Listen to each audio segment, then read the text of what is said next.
Thank you. The John Stedman Passion and Social Studies Award. I know a lot of you, or most of you, don't know John Stedman, but I taught at Manchester High School with John Stedman, and John Stedman was an alternative education teacher and dealt with some very difficult kids, but did that with grace, with passion.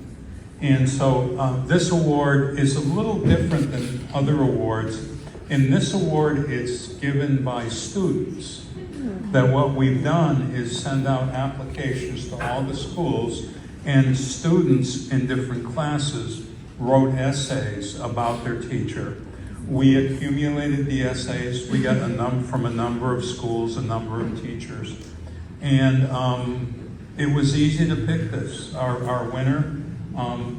I went down yesterday, by the way, to Roden Middle School in Norwalk and talked to some of the students that nominated Mark Jackson, right there. And I would say this, that what they said about him was he was passionate, but there was 5 or 6 kids. The common theme was he did things that teachers don't have to do. He went he went above and beyond what teachers do. He taught us, they didn't quite use the word, but he taught us with compassion, and he taught us with grace, and he cares about us. Those were the messages that those teachers, those students yesterday gave, and they were sincere. They were happy to share their, by the way, there was cake there, so that got them to stay after school for the day. That was good. But our 2023 John Stedman Passion for Education Award, please.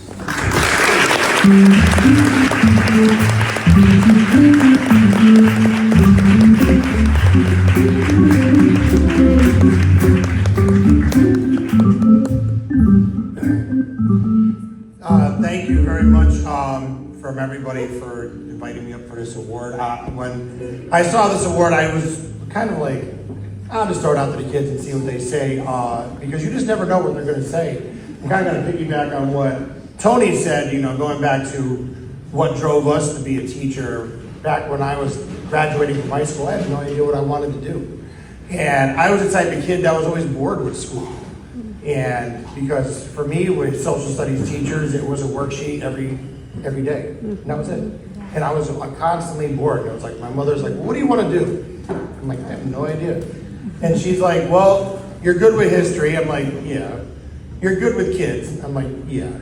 And she's like, why don't you become a teacher? I'm like, no.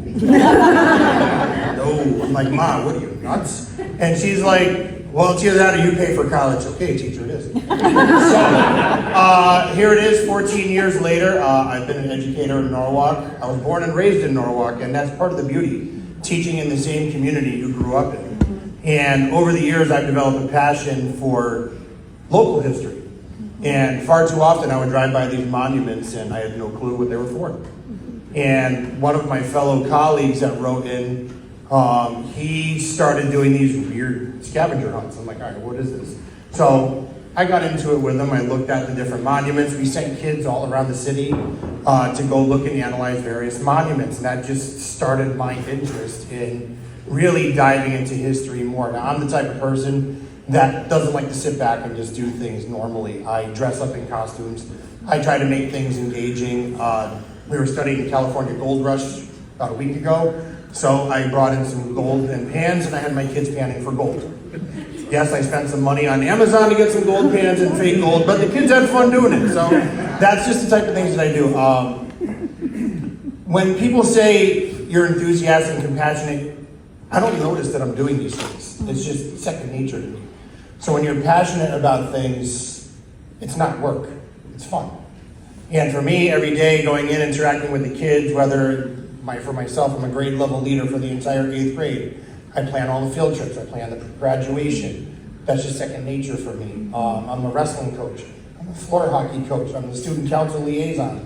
I'm on the member of the historical commission for Norwalk. It's just me. It's just second nature. But at the end of the day, I still have to thank my wife because she's the one that has to put up with me. And I'm still a dad. I have 3 kids at home. But like I tell everybody, I have 3 biological kids, but I'm the father of 200 kids at school.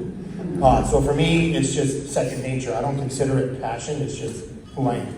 But thank you for this award. I really appreciate it. And thank you to everyone and to our future social studies educators. Good luck in your careers.